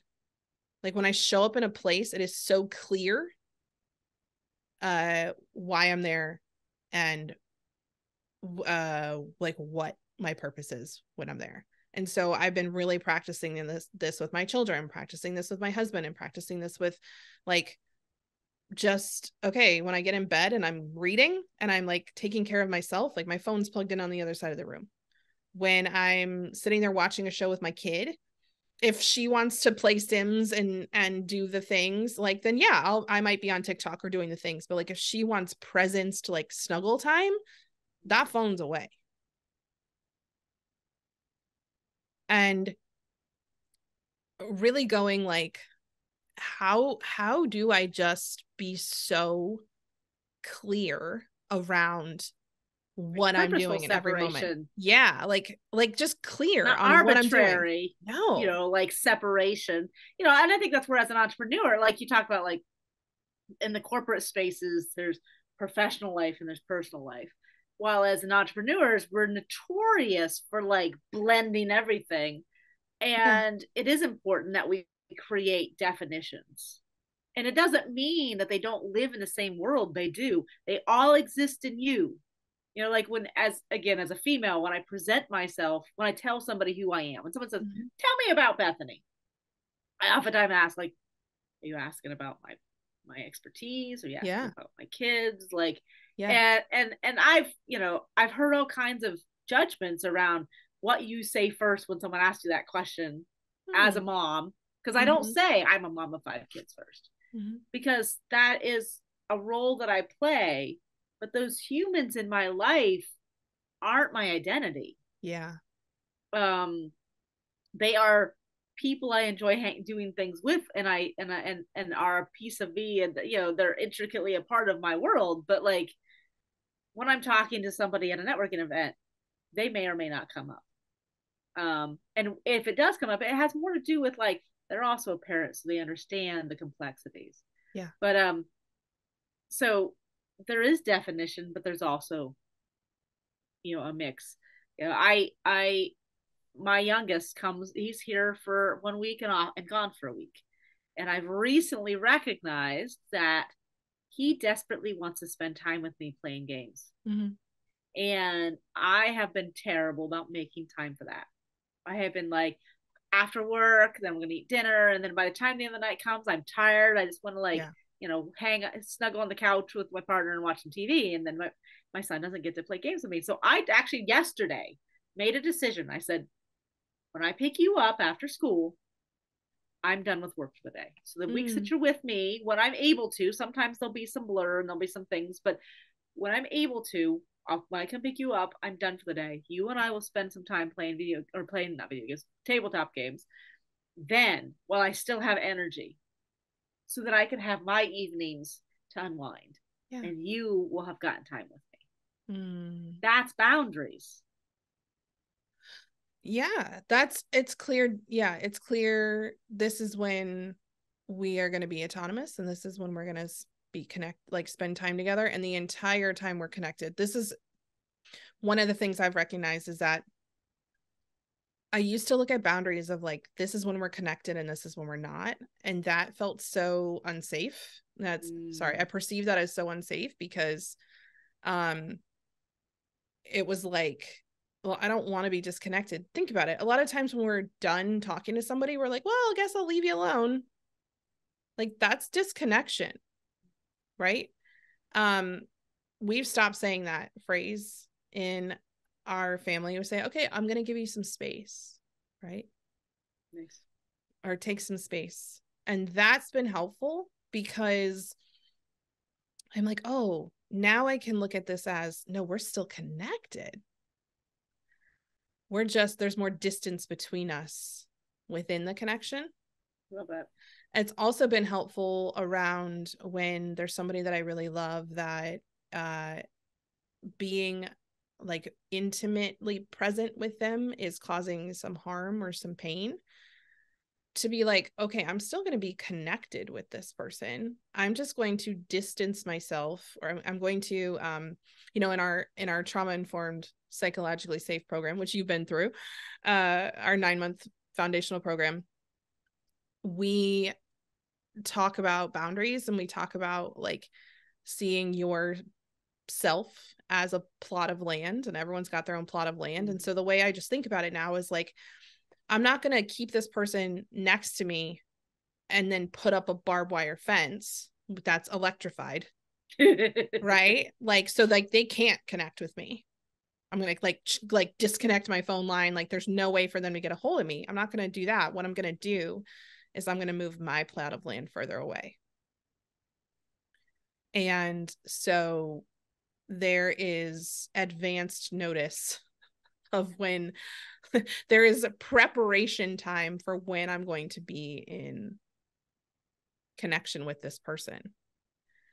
And that's made such a big difference. And also just owning that took like 5 years of trauma work to get to the point that distance felt like that. I was like, oh, I can do that. Yeah. For a while there was like no, there needs to be no contact. Okay.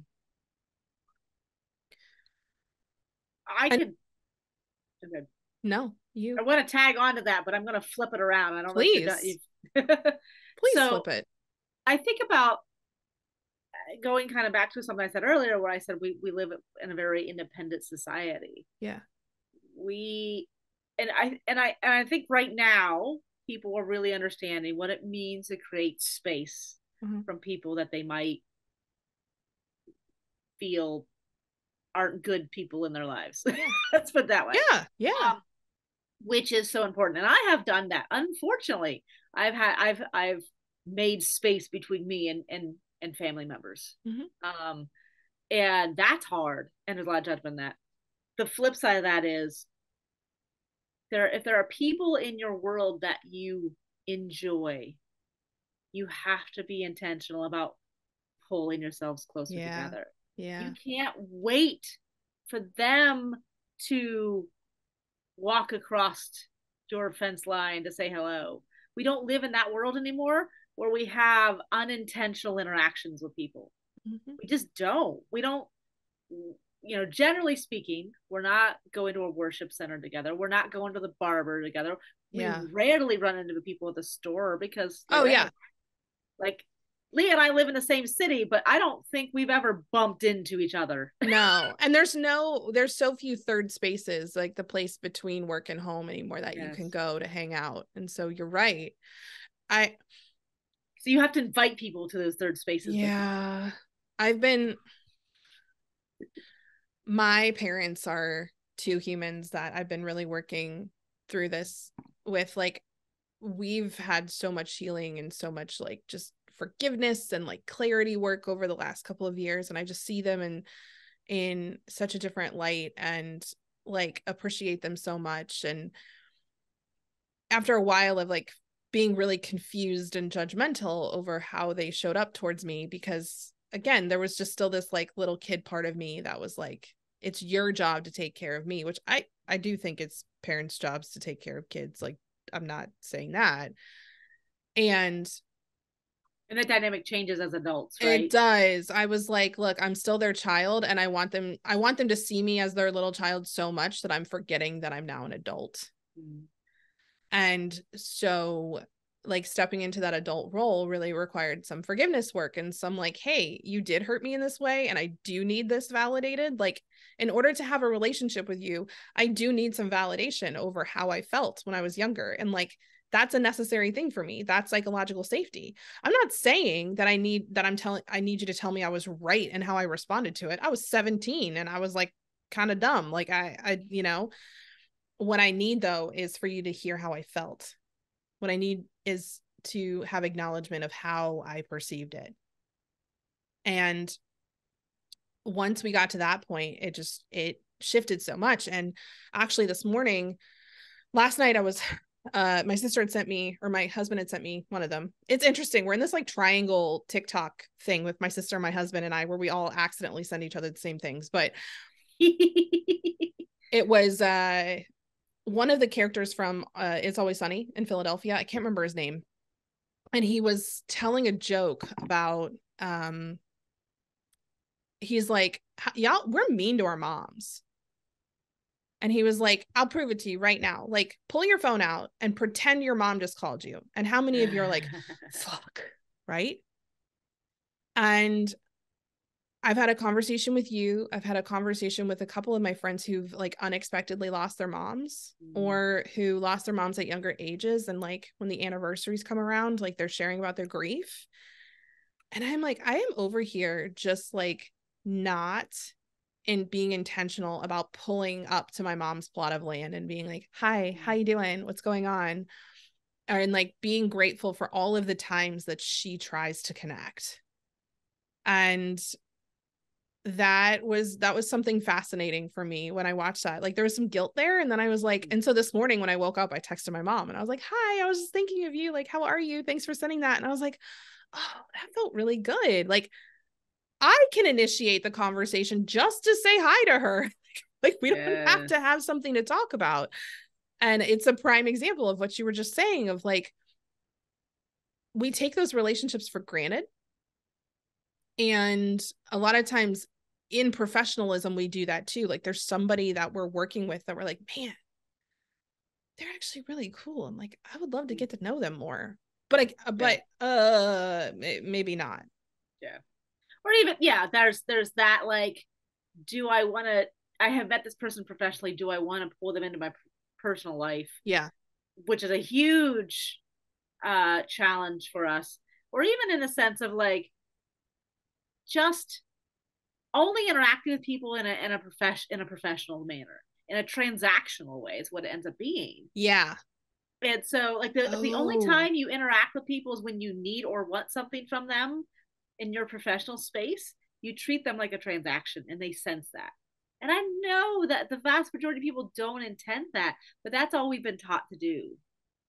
But if you're Okay. like, go for it. No, you just dropped something in. So, because you talk about this a lot Yes. as you're in your business, Relationships is my as the biggest follow-up thing. boss. Yeah. And professionalism, a lot of times, is this is a transaction. This is a business.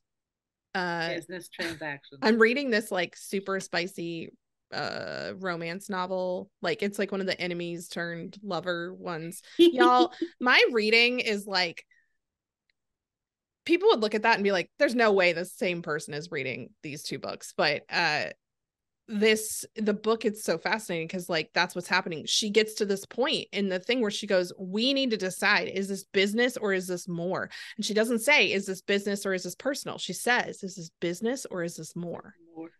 So what she's saying is are we going to treat each other transactionally and distantly, or are we going to open ourselves up to more of that intimacy and vulnerability and relational connection?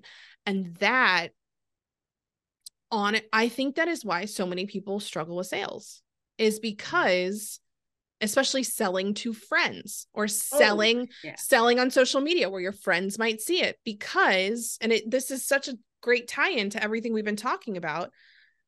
If I feel uncomfortable with understanding how to shift between roles, there's no way that I'm going to be able to sell to a friend or sell to somebody who's even like connected to me in a relational way if I'm looking at sales as a transaction. Yes. I'm going to make it weird. Yes. You make it weird because you think you have to step into this space that is not you. And I hear, like the flip side of that is I hear a lot of people say, I love flipping things around. Can you tell? You're like, oh, we're looking at it from here. Perspective. Yes. Constantly. That's what I do. I'm I always like, flip, flip, flip, flip. It's your zone of genius. When I'm talking with like a business coach and they're like, oh yeah, when my clients are having a hard time selling them, I just remind them that they're serving them. What does that look like? I'm so tired of catchphrases in the sales space. I'm like, cool. Servant leadership. Yeah. That's still transactional. Yeah. It's like, okay, no. Your business, assuming that you're in something you're passionate about, that is your zone of genius, is a piece of who you are. Mm-hmm. People are like, should I post on Facebook about my business? Do you care about it? Are you passionate about it? Then fuck yeah, it's a part of who you are. Should you post about your personal life on LinkedIn? Is it a part of who you are? Fuck yeah, it should be in both spaces. That one for people though, that one people are like, yes. I can't talk about personal stuff on LinkedIn. They're like, how are you posting the things you're posting on LinkedIn? I'm like, are you a human being? I don't. Yeah. And that's the thing. They think they have to delineate. No, this pen is a three-dimensional object. You are a three-dimensional object. You are not a piece of paper with one side one way. Of course it's purple. Of course it's purple.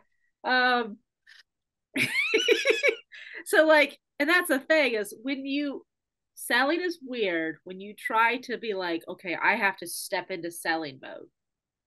Why are you trying to sell to that person? We're gonna totally go to this. I'm gonna do a little follow-up boss thing here. Yeah. If you are talking to your friend and your brain goes, you should tell them about what you do. Why? Did they just say something that says they might need what you do? Yeah. Then talk about what you fucking care about. Yeah. I talk about sales constantly because I love it. I love hearing why people are passionate about what they do. And I want them to tell more people about why they fucking love what they do. That is selling. Here's the humility wound was like, don't say it. I'm like, okay, so let's say it. We in the next 6 to 8 weeks are going to hit our $1 million cash received mark. Like in the 3 businesses that I've created in my life, between those 3 businesses, $1 million cash in like under 7 years, which I think is pretty badass. Right. Pretty badass. And like 700K of that's in the last 2 years. Wow. And y'all, like a month ago, I had a conversation with Bethany after one of our whiteboard moments where I was like, am I good at sales? And she was like, what? And I was like, wait, like, I'm really good at sales. This is one of my zones of genius. I was like, but Bethany, like, why am I good at sales? Because you are not a salesperson. Right. Because I've never made it weird. Like, I don't make it weird because I don't look at them as transactions. My brain literally goes, oh, you have something that can help this person, help them. And there are some places that my brain tries to make it weird. And, taking it all the way back to the beginning of this, men in suits. I'm like, oh, they want it transactional. So I need to make this transactional. So I need to show up in that way. And what I'm realizing is that's one of the things. I can see your eyes. I'm like, I know you that just clicked in of like why I've been struggling, because there's a place that I've been struggling to sell. I was like, this is coming up in our next session together. Right, of course. We'll work this out. We'll externally process this later. But that's one of the things is, and what I've actually realized is thinking back, you were talking about like, when you talk to a man, like a lot of times it's hard for you to have the conversations about the kids and the things. I feel like when I get into a conversation with men, by the end of it, I'm like, say bye to your wife, Janelle, for me. Like, I hope you and the kids have fun at soccer practice. And oh, by the way, yeah, like definitely I'll send you the link to that supplement that'll help with like what I've learned everything about them. And they're like, wow, like somebody saw me as more than just the transaction. Somebody saw me and like really cared. I have to say, please. I always say that, like, but I don't want to lose this thought. I will say that women, and again, we're going with cisgender. We're making some generalizations right now, y'all. Like, yes, full acknowledgement of that. Full acknowledgement of that. Yeah, women have learned how to break down those barriers and have crossed into professional spaces with all of the things very comfortably. And I see you still stuck in your box. Yeah. Still stuck in your box. Whether you want to be there, some men are comfortably in that box. So like, I know it, I understand it, the blueprints, here's my lines. But some of them, like partner's one of those. He's like, how do I break? Because they haven't been given permission. Yeah. And I think that's when I have the best conversations with a man in business. It's when they look at me and go, she's not in the box. Maybe I'm allowed to be out of the box with her. Mm-hmm. Yeah. I think that this idea of professionalism, and I am one of those people that believe that like generalizations exist for a reason, because generally they fit. I don't like stereotypes because that I think creates like, hey, this is how everybody is. But a generalization is like, look, it's cool if you don't fit in this. This is just like if we were going to do a bell curve and we went 2 standard deviations out from the mean, like most people would fall in this. That doesn't mean if you're outside of that, exclude people. We're just trying to define something. Yeah, if you're outside of that, I love that for you. Good for you. But we're going to just, when I say this, 90% of people who listen to it are going to resonate with it. That's valuable. So, I think our culture has done something in this idea of professionalism. And I'm going to be super clear on this.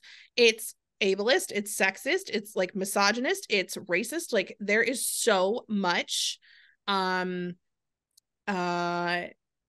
just toxicity and scarcity and harm in these systems at the general level. There's so much in this idea of professionalism that you have to look a certain way, you have to act a certain way, you have to be a certain way.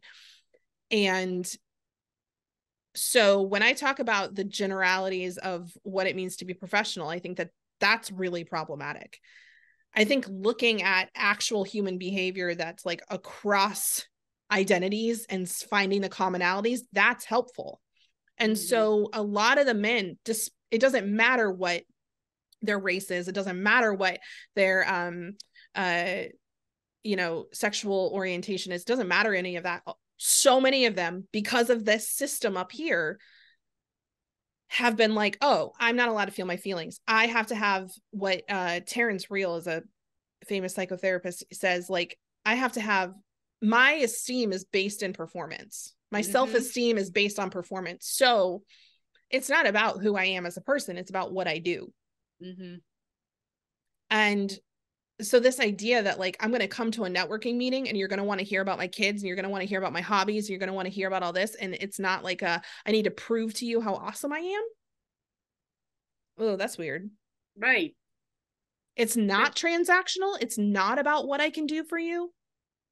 And that's why I've loved being in networking in action, because I've had conversations with a lot of men now at this point where I was like, oh, I would think that it would be super transactional. And like, overstaying our initial time by an hour talking about like some incredibly like vulnerable things. And I'm like, oh my gosh, I just got to know this person on a level that I wouldn't have expected. And it's like, it's so refreshing. And it's also afterwards, they're like, that was awesome, because I don't typically get to have conversations like that. And I talk to so many men in my life who are like, I don't have friends. I don't have opportunities to have conversations with people that are not about what I do. Yeah. I got really into that. You're welcome. It breaks my heart. Yeah. It breaks my heart. And, I have an 11-year-old son and I already start to see it with him. And I'm like, and we had this conversation with him, I think last night. I said, Jack, we love you for who you are, not for what you can do. You don't have to prove to us that you're worthy. And like, if you ever feel like you're not getting enough attention just for who you are, like, we want to know that. Like, we don't care if you get straight A's. We don't care if you you strike out every person on the team. The reason we get excited about those things is because you like them, and we like watching you have fun and succeed at the things that you like. I don't care. Yeah. Okay. Well, we have unpacked so many things. I know. I'm like, I feel like, is there anything else that you want to add in? Nothing else has popped up. Yeah.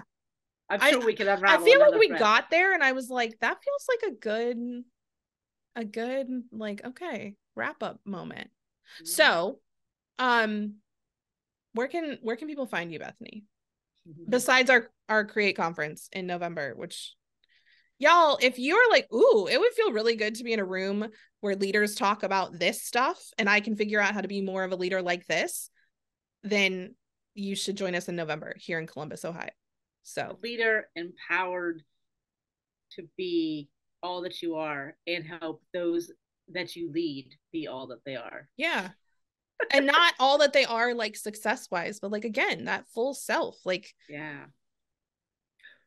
Leadership embodied. It is. Embodiment's one of the topics, which people hear, oh, embodiment, what does that mean? I'm like, it means being with yourself, like being in the moment with yourself and with the people who are there with you. It's a wild concept, I know. I love it. So yeah, it's yeah. So where can they find you? Besides meeting me there, find me at where's my little thingy? thefollowupboss.com. And I would love to connect with you on other social media, which if you go there, I have all my links. So I have a YouTube channel. I'm on LinkedIn and Instagram. Those are the big ones. I post videos on TikTok occasionally if you're a TikToker. Yeah. I feel like we need you on there more. That's a personal preference. I want to do more videos with people because I love that interaction. And it's you know, we're all so separated in our little boxes. It's hard to get people to do in the same space and do silly dances together. I love it. Okay, well, they can find you there. They can come see us in person together in November. And yeah, we're going to do our follow-up 10-minute, like 3 lessons that we're going to pull out of this. If you want to share this whole version with someone, please do that. We love when you share. If you're like, let me share the 10-minute version with them and then let them like pop in to whatever seems interested, that's cool too. That'll be on here as well. And also, if you're somebody who's like, I like to listen to the 10-minute versions when I'm driving somewhere or doing the dishes or like, whatever, you can check us out on all of the major podcast platforms. Same title, That's So Unprofessional, and catch our 10-minute wrap up Love there. that. So thank you for just vibing with me for like 2 hours. The best. We could do it for 2 days, 2 weeks, 2 months. I don't think there's any limits. No, you'll be back. Like you'll be back. It'll be fine. All right. Bye, y'all.